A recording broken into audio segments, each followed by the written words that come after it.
Hey there! So, does one shot affect the pH in the soil in your grow? Spoiler alert, no. I'm Bob from Oregon's Constant Gardener. Welcome to the OCGFAM show. To you, my YouTube buddies, what's going on? Let me know in the comments. We'll talk about it after the show. Right now, let's just get into the show. Scott and I were doing the viewer questions episode last time, and someone asked, does one shot affect the pH? And he said, no, it does not. There's a little bit of limestone in there. We don't need to get into that. The more important issue is that conversation turned into a more long-ranging conversation about pH issues, about alkalinity issues, and about how one shot fits in with fixing those, helping those, what the deal is with one shot and pH issues. And I thought it was a very interesting conversation, and I hope you will too. I'd like you to watch the clip. I'll talk to you after. So he says, does one shot raise the pH of soil?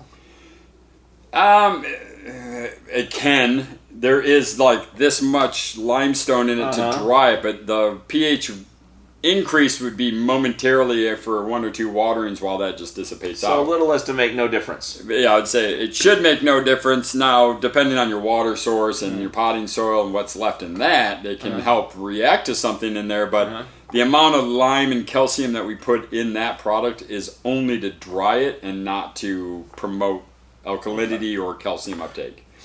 So, if you're having alkalinity issues, one shot in your soil will not help with those, or it will because it's giving you some nutrients, but it's not physically making it help that the pH better. Yeah, it's just going to need chimera for that. Yeah, so it's going to save you maybe into there's some more nutrients there to get stripped out, so it takes longer, but it's not going to affect in building any kind of resistance too. Yeah, and with the alkalinity piece, as your soil's pH is dropping, what's built into one shot is being digested by microbes versus our liquids that have to be absorbed at a pH. Okay. Because when you're feeding our bottled stuff, the pH has to be correct because there's no microbe breaking it down. There. Yeah, okay. But if you just throw one shot in the soil and you've got a good microbial field, they regulate and balance their own pH when they eat and poop out the nutrition. This is like people saying with the organics, you don't need to worry about the pH.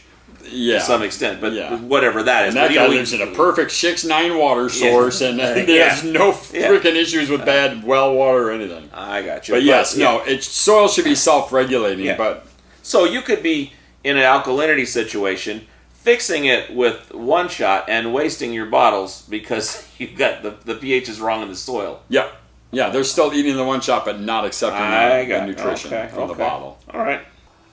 Okay, what do you think of that? Informative, entertaining, helpful? Have you had these issues? Have you had issues that might have been this issue when you didn't think it was this issue?